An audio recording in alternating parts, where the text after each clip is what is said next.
I was working for someone named Priscilla Morgan, who was working for David. I had worked with Priscilla at Liebling Wood. She had come in to do television when I was doing theater. I knew her slightly, and she suggested I come over to help work on some of the shows she was doing. She was a writer's agent. She was developing scripts, things for David. And it was she had a sort of loose relationship with talent associates who were agents. And then David decided to become a production company. They actually packaged Philco, but that was sort of separate. That was really Fred Koh's show.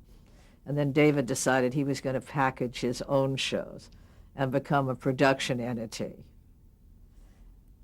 and not just be an agent. I guess in those days you could be both. I'm not quite sure of how that worked, because for a long time talent associates represented writers and directors and then became still packaging shows.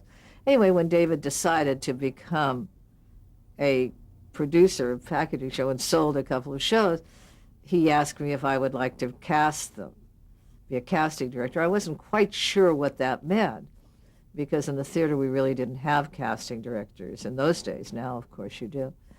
You just, if you worked in an office, in a production office, it was your job to know actors around town and be able to bring them in for shows. But movies had casting directors, and we had talent scouts in New York that came from the movie studios, and radio had casting directors.